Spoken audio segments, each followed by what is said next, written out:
말씀의 제목은 바른 기도입니다. 바른 기도. 하나님의 자녀된 우리의 삶에 있어서 가장 중요한 한 가지를 꼽으라면 그것은 기도입니다. 데살로니가전서 5장 17절을 보면 쉬지 말고 기도하라 말씀했습니다. 왜 우리에게 쉬지 말고 기도하라 말씀하셨을까요?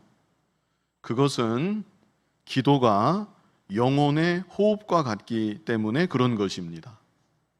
육신의 생명을 유지하기 위해서는 반드시 호흡을 해야만 합니다.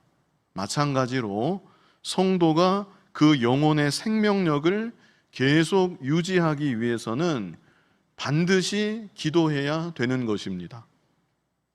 그런데 기도하지 않고 살아가는 신자가 있다. 그렇다면 그 경우는 어떤 경우일까요? 둘 중에 하나라고 봅니다.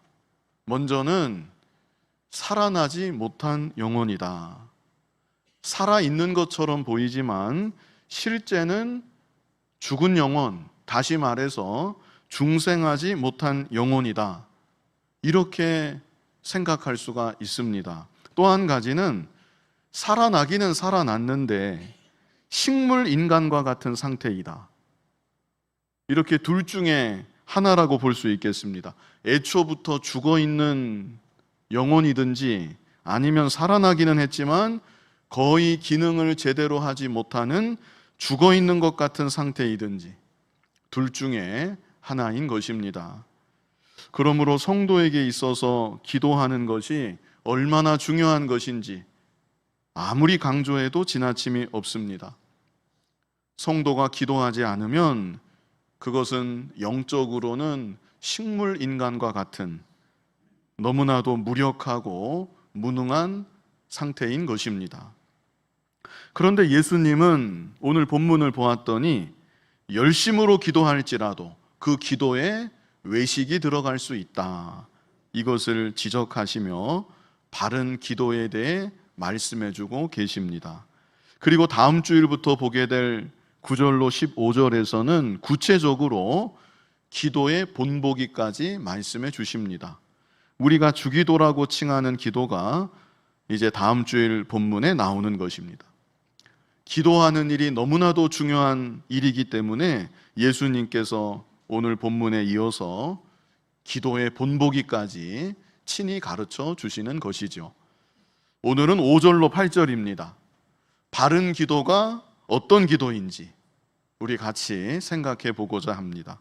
본문의 구성을 간단히 말씀드리면 5절에 외식하는 기도에 대해서 책망하십니다. 그리고 6절에 외식함이 없는 골방 기도에 대해서 말씀해 주십니다.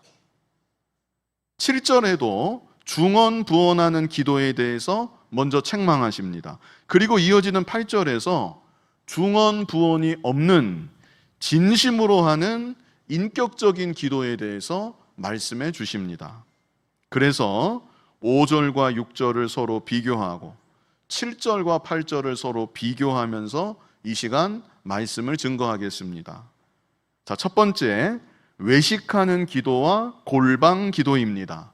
외식하는 기도와 골방 기도. 자, 먼저 외식하는 기도는 어떤 기도인가? 5절에 말씀하셨다고 제가 설명드렸죠. 우리 5절 뜻을 생각하면서 같이 읽어보겠습니다. 또 너희는 기도할 때에 외식하는 자와 같이 하지 말라. 그들은 사람에게 보이려고 회당과 큰 거리 어귀에 서서 기도하기를 좋아하느니라. 내가 진실로 너희에게 이르노니 그들은 자기 상을 이미 받았느니라. 자, 외식하는 기도가 어떤 기도입니까? 한마디로 사람에게 보이려고 하는 기도. 나는 이렇게 기도하는 사람입니다. 남들에게 보여주기 위해서 남들의 시선을 의식하며 하는 기도. 그 기도가 외식하는 기도인 것입니다. 여기 5절을 다시 보시면 제일 앞에는 조금 지나가서 그들은 나오죠. 그들은 사람에게 보이려고 기도한다.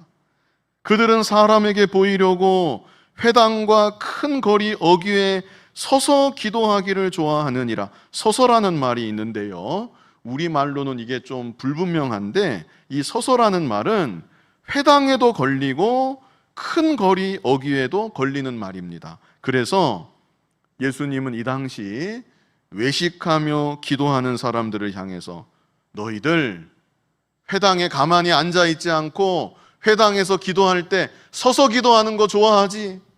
이렇게 지적하시는 것입니다. 그래야 사람들로부터 주목을 받으니까.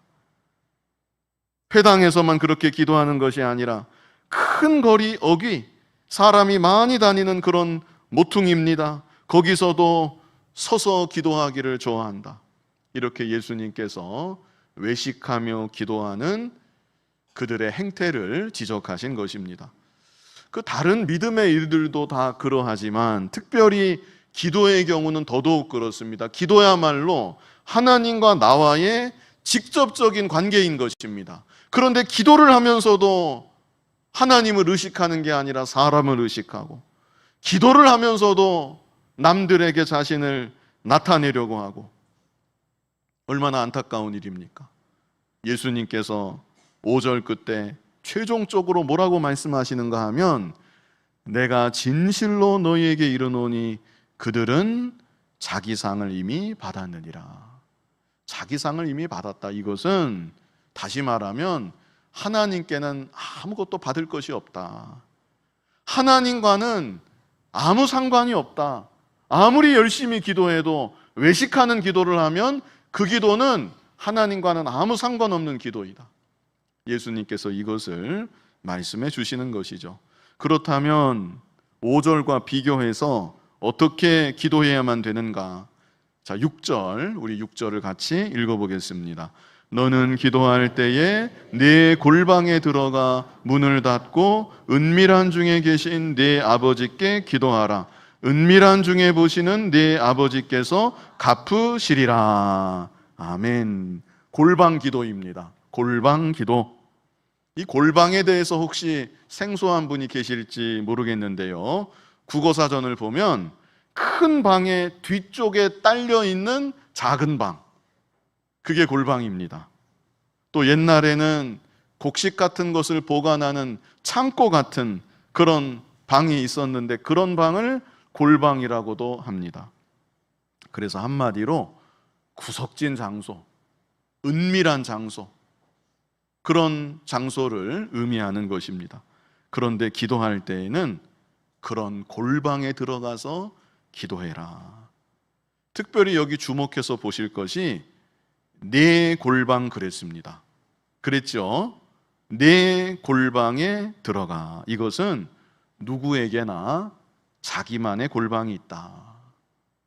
자기만의 골방을 찾아서 자기만의 골방으로 들어가 거기에서 기도해라. 그리고 또 보시면 문을 닫으라 그랬죠? 문을 닫고, 이것은 바깥 세상 바라보지 말라는 것입니다. 세상 바라보지 말아라. 오직 하나님만 바라보고 은밀한 중에 계시는 하나님을 만나서 하나님과 참으로 교통하는 골방 기도를 해라. 이것을 가르쳐 주시는 것입니다. 물론 우리들이 어디에서나 기도할 수 있습니다. 달리는 열차 안에서도 기도할 수 있고, 사람이 많이 있는 만원 버스 안에서도 그 틈바구니에 혼자 조용히 눈을 감고 기도할 수 있습니다. 그러나 하나님과 더 깊은 교통을 하기 원한다면 반드시 골방에 들어가 기도해야 합니다.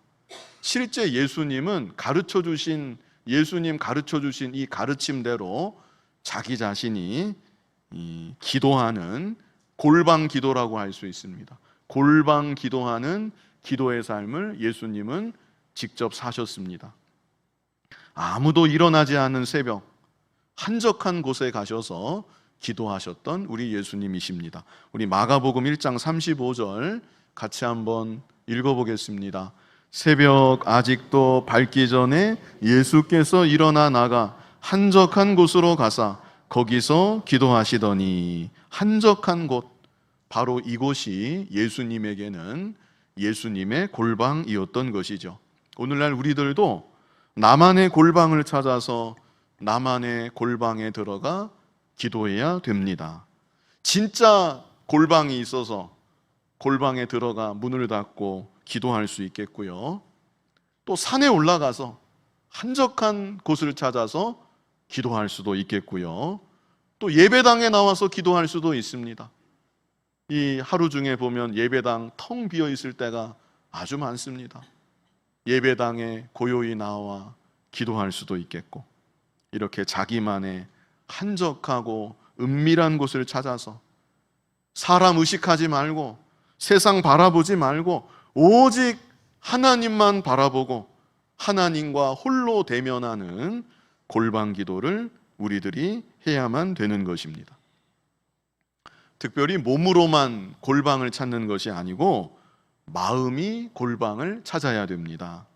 만약 마음이 계속해서 복잡하고 뒤숭숭하다, 그렇다면 아무리 은밀한 곳, 한적한 곳에 홀로 앉아 있다고 해도 그것은 골방 기도가 아닙니다. 장소도 물론 중요하지만 장소보다 더 중요한 것은 마음입니다. 우리는 내 육신만이 아니라 내 마음까지 골방에 들어가려고, 내 마음이 골방을 찾아서 골방 기도를 하려고 힘을 쓰고 애를 써야 되는 것입니다. 그래서 어느 순간 마음이 고요해지는 순간이 있습니다. 마음이 고요해지는 순간, 하나님만을 온전히 바라보게 되는 순간, 바로 그때가 골방을 찾은 것이고 골방에 진짜로 들어가게 된 것입니다. 우리가 겉으로만 기도하지 말고 이렇게 골방 기도를 해야 된다는 것, 골방 기도가 있다는 것, 우리가 이것을 알아야 합니다. 골방 기도를 할 때 하나님과 정말로 깊은 교통이 이루어지는 것이고 하나님께서 그 가운데 감동을 주시고 또 위로해 주십니다. 이 세상의 모든 근심 걱정 이길 수 있는, 고난을 다 이길 수 있는 위로를 바로 그 순간에 받을 수 있습니다. 하나님 도우심도 받고 능력도 받고 내 편에서는 세상과 나는 간 곳 없고 구속한 주님만이 온전히 바라다 보이고, 그런 가운데 기쁨과 감사로 눈물도 흘리고, 이것이 바로 골방 기도입니다. 그렇다면 어떻게 하면 골방 기도를 잘할 수 있겠는가? 육신이 골방 찾아서 들어가는 거는 그건 할 수 있습니다. 근데 그게 아니라 어떻게 하면 정말 마음이 골방을 찾고 골방 안에 들어가서 골방 기도를 할 수가 있겠는가? 제가 주보에 3가지를 적어 놓았습니다. 마음이 골방 안으로 들어가는 법. 첫 번째가 무엇입니까? 죄를 회개해야 합니다. 죄를 회개해야 한다. 자기가 마음에 품고 있는 죄, 행실로 짓고 있는 죄, 그 죄를 진정으로 회개하고 죄로부터 돌이키지 않으면 아무리 기도해도, 실제 은밀한 곳을 찾아다니면서 아무리 열심히 부르짖으며 기도해도 그 기도는 골방 기도는 아닙니다. 그저 겉으로만 하는 기도, 형식적인 기도, 너무 심할지 모르겠는데 아무튼 골방 기도는 아니다. 그 상태로는 하나님을 깊이 경험하는 기도는 할래야 할 수가 없다. 우리 이사야 59장 1절 같이 한번 읽어보겠습니다. 여호와의 손이 짧아 구원하지 못하심도 아니요 귀가 둔하여 듣지 못하심도 아니라. 그 다음에 2절에 뭐라고 했습니까? 우리 같이 읽어보겠습니다. 오직 너희 죄악이 너희와 너희 하나님 사이를 갈라놓았고 너희 죄가 그의 얼굴을 가리어서 너희에게서 듣지 않으시게 함이니라. 이게 불신자한테 하는 말이 아닙니다. 이스라엘 백성들, 하나님께 제사하고 하나님께 기도하는 이스라엘 백성들, 아무리 하나님을 찾아도 하나님과 너희 사이가 갈라졌다. 아무리 하나님께 기도해도 하나님 얼굴을 가리었다. 너희 죄가 그렇게 만들었다. 그래서 우리들이 나의 죄를 하나님 앞에서 철저히 회개해야 된다는 것. 정말 때로는 눈물을 흘리면서 하나님 앞에 자복하고 회개하고, 또다시 똑같은 죄를 짓지 않기를 간절히 소원하고 결단하며 나아갈 때 그 마음이 비로소 골방을 찾아서 차츰차츰 깊이 들어갈 수 있게 되는 것입니다. 자, 두 번째는요. 첫 번째는 죄를 회개해야 한다. 이게 골방 기도입니다. 두 번째는 자기를 부인해야 합니다. 자기를 부인해야 한다. 다시 말해서 자기 생각, 자기 뜻, 무엇보다도 자기 욕심, 그런 거 다 내려놓고 기도해야 합니다. 그럴 때 그 마음이 골방으로 깊이 들어갈 수가 있는 것입니다. 우리 어제 그제 남존도에 연합수련회 했는데 제가 발람의 기도에 대해서 잠깐 이 설명을 드렸었습니다. 발람의 기도는 어떤 기도인가? 이 발람의 기도는 욕심을 품고 하는 기도가 발람의 기도입니다. 발람의 기도가 어떤 기도라고요? 욕심을 품고 하는 기도. 제가 정황을 설명드리면 모압 왕 발락이 사신을 발람에게 보냅니다. 그러면서 아주 높여요, 발람을. 위대한 선지자시여, 우리에게 오셔서 이스라엘 백성들을 향하여 좀 저주하는 기도를 당신이 해주십시오. 모압 왕 발락이 사신을 발람 선지자에게 보내서 부탁을 하는 겁니다. 발람 선지자가 이런지하에 거절합니다. 딱 자릅니다. 안 됩니다. 무슨 말입니까? 나는 갈 수 없습니다. 그런데 모압 왕 발락이 두 번째 또 사신을 보내는데 이번에는 높은 사신들, 모압 나라에서 유명한 높은 사람들을 사신으로 발람에게 보내는 거예요.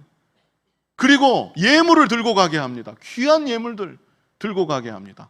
그때 발람이 마음에 욕심이 들어옵니다. 마음에 욕심이 들어와서 가면 안 되는 것인데 마음에 욕심이 발동하니까 발람이 기도를 합니다. 그날 밤에 뭐라고 기도를 하냐면, 하나님, 제가 따라가도 되겠습니까? 따라가면 안 되겠습니까? 발람 선지자가 그렇게 기도를 하는 겁니다. 자, 그런 기도는 아무 의미가 없는 기도입니다. 그런 기도는 아예 하지도 말아야 되는 기도입니다. 그런데 발람이 자기가 욕심이 생기니까, 자기가 가고 싶으니까 욕심을 버리지 못하고, 하나님, 제가 가도 되겠습니까? 안 되겠습니까? 그렇게 발람이 기도했던 것이죠. 그랬더니 하나님께서 응답하시는데, 가라, 모압으로 따라가라. 성경에 보면 실제로 하나님이 그렇게 응답을 하십니다. 그래서 발람 선지자가 그 다음 날 아침에 사신들을 따라서 모압 나라로 가는 것이죠. 그 일제 강점기 때에도 실제 그런 일이 있었다고 합니다. 어떤 목사님이 양심으로는 신사참배 해서는 안 되겠는데 고문 받는 거 그거 너무나 끔찍하고 무서워서 하나님께 뭐라고 기도를 했는가? 하나님, 제가 신사참배를 해도 되겠습니까? 안 되겠습니까? 그게 기도입니까, 그게? 그렇게 기도를 그분이 간절히 했다는 거예요, 실제로. 간절히 기도하는 중에 하나님이 감동을 주시는데 신사참배해도 괜찮다. 그 목사님이 그런 감동을 실제 받았대요. 그래서 바로 신사참배를 하러 갔다는 그런 유명한 일화가 있습니다. 기도할 때 자기를 부인하지 않고 하는 기도는 다 그와 같은 것입니다. 아무리 감동을 받고 아무리 은혜를 받았다 할지라도 그것은 자기 감동이다. 자기 주관적인 은혜이다. 우리는 기도할 때 자기를 다 내려놓고 해야 합니다.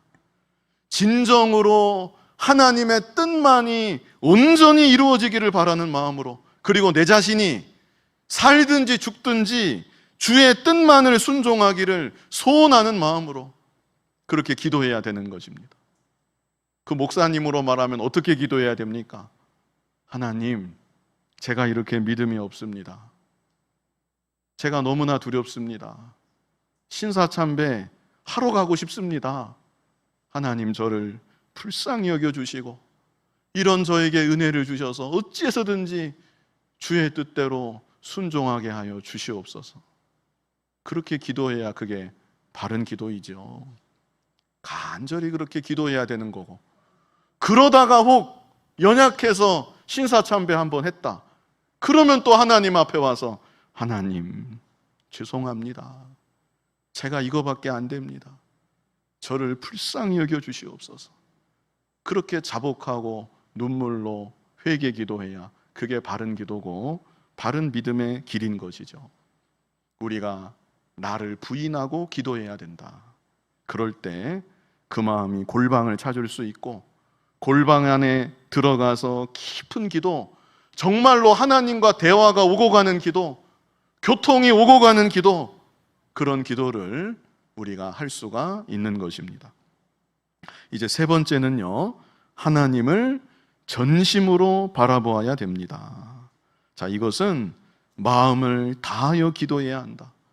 정말로 간절히 기도해야 된다는 것입니다. 마음이 100이라면 90은 하나님께로 가는데 10은 세상으로 가는 게 아니라, 이게 쉽지는 않지만 내 중심만큼은 100 전체를 하나님께 다 기울여서 기도하려고 힘써야 합니다.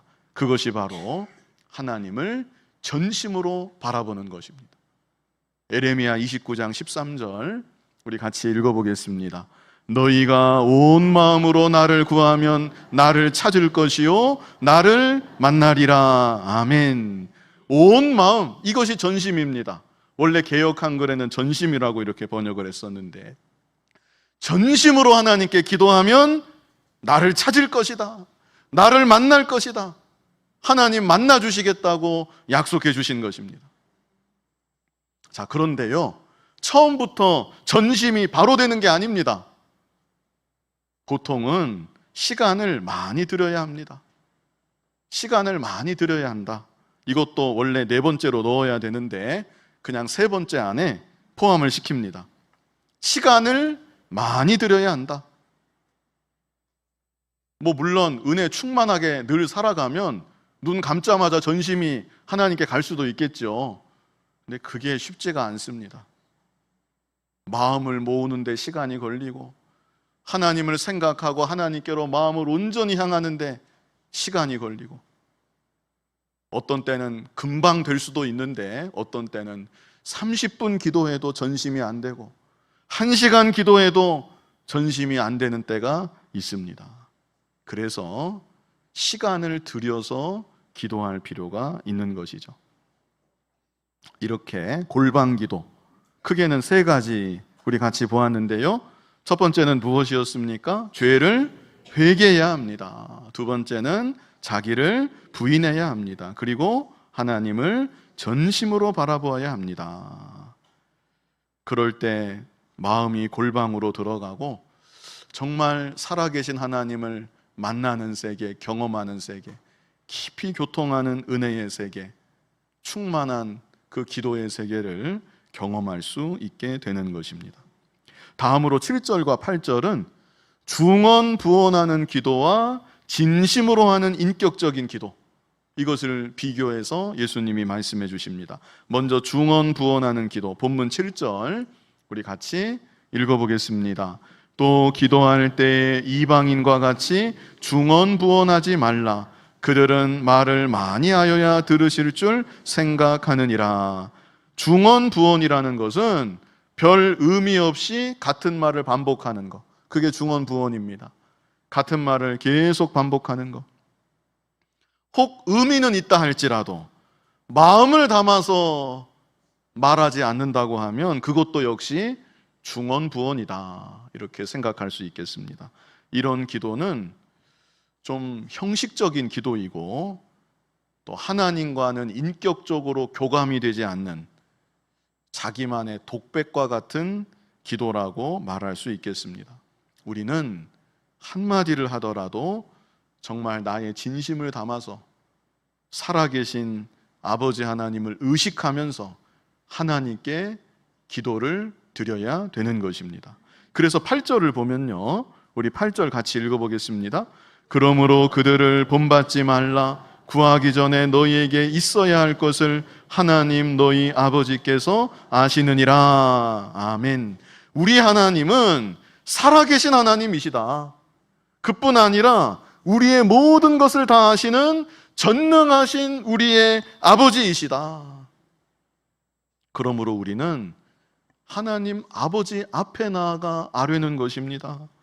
나의 진심을 담아서 아버지께 아뢰는 것이고, 또 인격적으로 살아계신 아버지 하나님이기 때문에 인격적으로 교감이 되도록 그렇게 기도를 해야만 된다는 것입니다.